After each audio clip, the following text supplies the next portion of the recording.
Good morning everyone! Ce n'est pas le moment du catwalk, mais bien le moment où on se retrouve dans la Vitality Cuisine pour confectionner ensemble des recettes.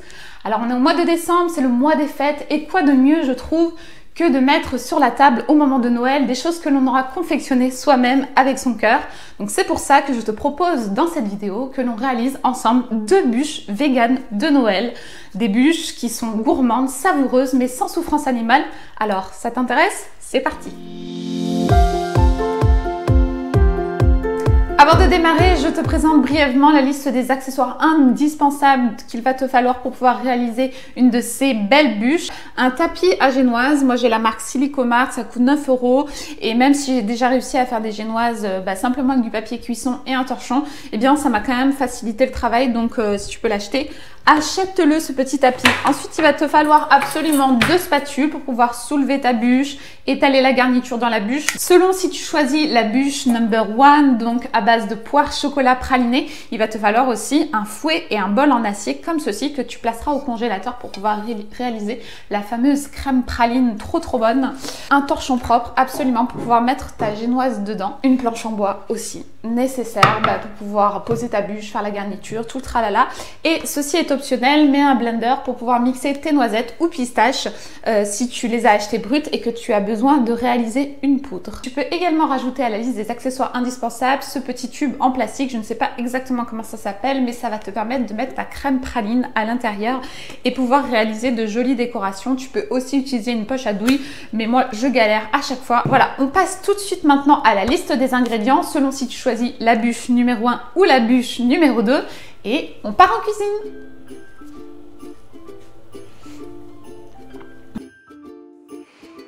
Allez, on démarre cette recette par la confection de la chantilly pralinée qu'on va faire en 2 temps.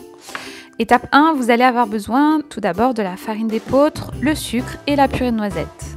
Vous mélangez bien tout ça et on fait cuire à petit feu en fouettant sans cesse.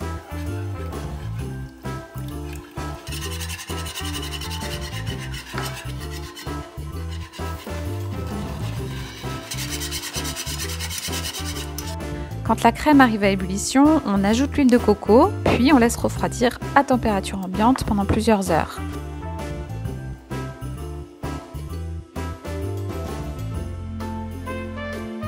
Maintenant, on s'attaque à la ganache au chocolat pour qu'elle ait le temps de refroidir. Donc vous allez peser vos ingrédients,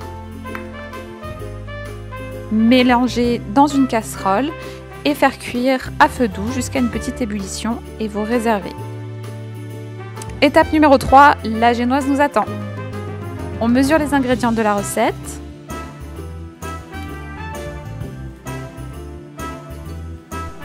Pause. Comme tu viens de le voir, pour la recette de la génoise, eh bien j'ai intégré de la poudre de noisette ou pour la recette numéro 2 de la poudre de pistache et j'ai pu constater qu'en ajoutant la poudre, ça venait assécher la génoise. Et le goût n'était pas tant que ça prononcé, donc finalement je te conseille de ne pas mettre de poudre dans ta génoise, de plutôt utiliser par exemple un sirop de pistache pour la bûche framboise pistache et puis pour la bûche chocolat poire praline, eh bien la ganache praline sur le dessus de ta bûche sera suffisamment forte pour apporter ce goût de praliné, donc voilà. Évite de mettre la poudre, ta génoise n'en sera que meilleure. Et la première chose à faire, c'est de mélanger le yaourt soja avec le vinaigre de cidre et votre lait de soja. Vous laissez reposer à température ambiante pendant 10 minutes, puis vous rajoutez l'huile végétale. On va ensuite mélanger cette mixture aux ingrédients solides de la génoise. Et après avoir allumé votre four à 180 degrés, vous pouvez étaler la préparation sur une plaque en silicone. On enfourne, on laisse cuire 10 à 13 minutes grand max pour ne pas obtenir une génoise qui va être trop sèche. Pour l'étape de roulage de la génoise, utilisez un torchon propre. Alors moi je dépose une pincée de farine et de sel pour éviter que la génoise ne colle au tissu. Puis on enroule en serrant bien et on va laisser reposer la génoise environ 30 minutes. Fouettez la crème de coco liquide en augmentant la vitesse jusqu'à ce que la texture épaississe et devienne ferme et mousseuse. Ensuite, on incorpore délicatement la crème pralinée refroidie à cette chantilly. Et enfin, on verse cette mousse pralinée dans une poche à douille ou un flacon décorateur. Allez, dernière étape avant le montage de la bûche, on choisit une belle poire et on réalise un carpaccio de poire en coupant de fils lamelles.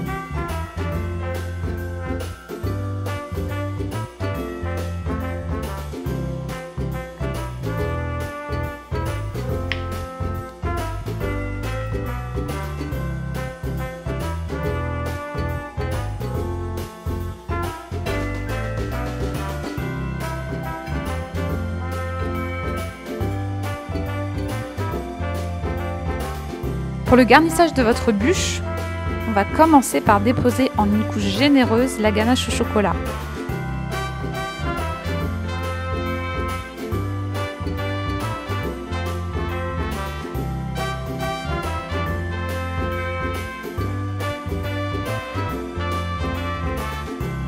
On ajoute ensuite quelques noisettes au centre du roulé pour une touche croquante et on termine par tapisser la génoise de lamelles de poire.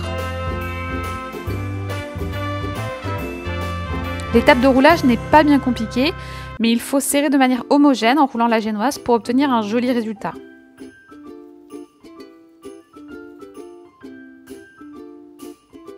On va laisser maintenir la bûche enroulée dans son torchon pendant 1 heure à peu près au frais. Et ensuite, on arrive au moment où vous allez pouvoir vous amuser avec la décoration.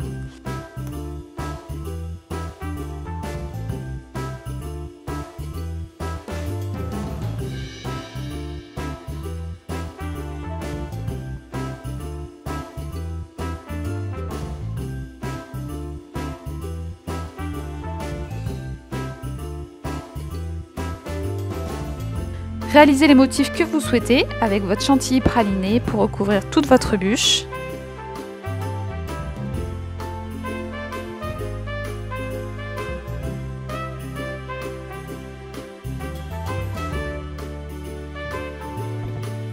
Et la final touch, moi j'ai choisi de déposer quelques noisettes et des 2 poires. Et voilà!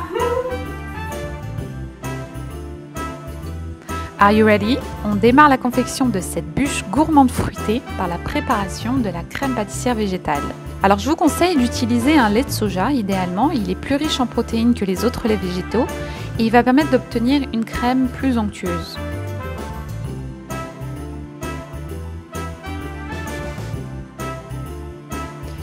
On fait revenir à feu doux l'ensemble des ingrédients jusqu'à ce qu'au bout de 5-10 minutes, vous obteniez une crème lisse. Vous devriez voir une petite ébullition se former. On prépare ensuite la génoise. Donc comme expliqué pour la première bûche, je vous conseille de remplacer la poudre de pistache que moi j'ai utilisée dans la pâte par un sirop de pistache. Après avoir mélangé tous les ingrédients secs, on ajoute la préparation à base de yaourt de soja et on remue bien. Préchauffez votre four à 180 degrés et étalez de manière bien uniforme votre pâte à génoise sur une plaque en silicone. Enfournez, laissez cuire 10 à 13 minutes grand maximum pour ne pas obtenir une génoise trop sèche. Pour l'étape de roulage de la génoise, utilisez un torchon propre. Alors je dépose une pincée de farine et de sel pour éviter que la génoise ne colle au tissu, puis enroulez en serrant bien. Laissez reposer la génoise ainsi pendant 30 minutes environ. Hop. Allez, it's time now de passer au fourrage de votre génoise.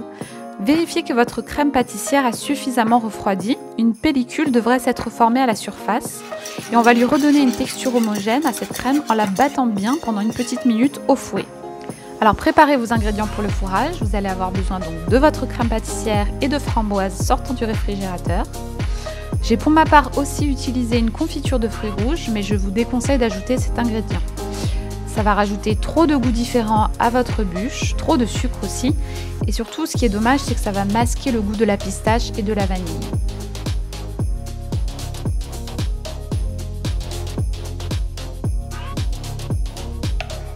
Alors en première étape, garnissez généreusement votre génoise de crème pâtissière. Puis ajoutez des framboises sur toute la surface en quantité variable selon votre préférence.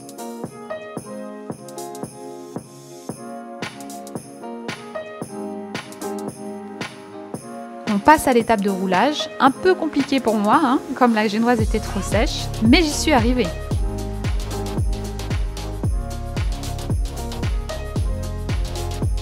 Maintenez la bûche enroulée dans son torchon et laissez reposer 1 heure au frais. Placez également votre crème pâtissière au réfrigérateur. 1 heure plus tard à peu près, vous pouvez vous atteler enfin à la décoration. La bûche touche à sa fin. Recouvrez votre bûche d'une couche de crème pâtissière avec une spatule. Et ensuite, décorez à votre guise avec de la poudre de pistache, des pistaches entières et framboises congelées pour une meilleure tenue.